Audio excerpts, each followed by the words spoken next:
All right, let's dive into one of the most talked about, most controversial books out there, The 48 Laws of Power by Robert Greene. Look, this thing is more than just a book.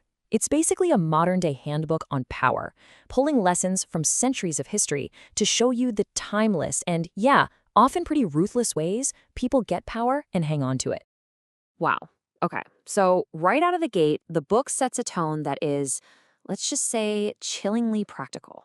And this quote, it gets right to the heart of it. Power isn't really about who's strongest. It's a game of pure strategy, where the moves that really count are the ones nobody ever sees coming. And this leads us to the book's biggest, most central idea. You can't just decide not to play the game of power.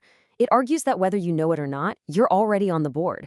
So the only choice you really have isn't if you're going to play, it's how well you're going to learn the rules. So let's get into those rules. First up is a big one, and it's totally counterintuitive. It's all about how you handle the people above you. And trust me, getting this one wrong is a recipe for disaster. Okay, law number 1. It sounds pretty straightforward, but it goes against every instinct we have to, show off and impress people with our skills. Greenie's warning is clear. When you shine too brightly, you don't make your boss admire you. You make them feel insecure and threatened. And that's about the last thing you want. I mean, just look at the story of Nicolas Fouquet, the finance minister for King Louis XIV. This guy throws a massive, incredible party to honor the king. The problem? It was too good. The king looked around and saw a palace grander than his own and a host who was more popular than he was. The very next day, Fouquet was thrown in prison where he stayed for the rest of his life. His big mistake? He outshone the master. So the lesson here is pretty simple, right? Your success is directly linked to how secure the people above you feel. If you could make your bosses look smarter, better, more brilliant, you become an indispensable ally they can't afford to lose. Now that is a position of real power. Now, let's move on, because this next one builds on that idea. It's about a different kind of power, one that exists completely outside of what you do. It's about what people think of you, your reputation, and you have to guard it with your life.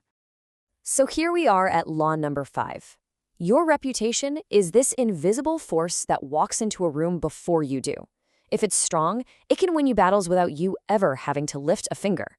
But the second it gets tarnished, you're open to attacks from every single angle. It's your armor. This is a perfect example of how our judgment just totally depends on reputation. There's this old fable where powerful animals like a tiger and a bear confess to these horrible crimes, and everyone praises them. But then the poor, humble donkey admits he ate a tiny scrap of grass, and everyone loses their minds and blames him for everything. The moral of the story is crystal clear. What people think of you totally colors how they see your actions. The actual facts, they barely matter compared to the perception.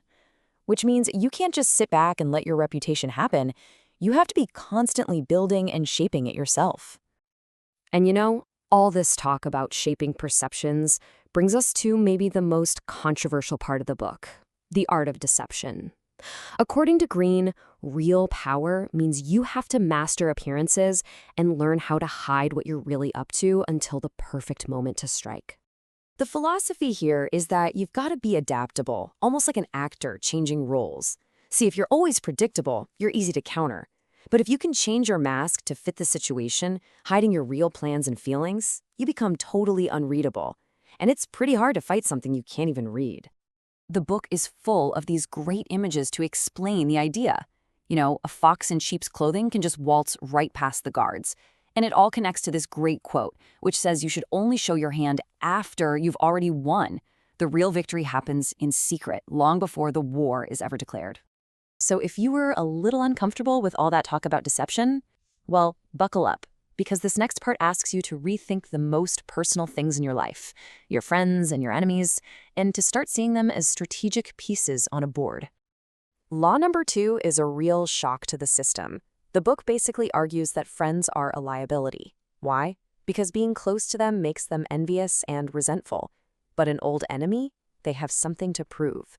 If you bring them onto your team, they'll often work harder and be more loyal than a friend ever would. Just look at how different these two views are.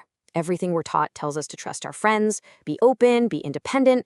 The laws of power say the exact opposite. watch your friends, hide your plans, and, get this, make other people dependent on you.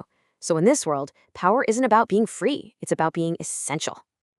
And to really hammer home this cold, hard approach, Greene brings in the master himself, Machiavelli.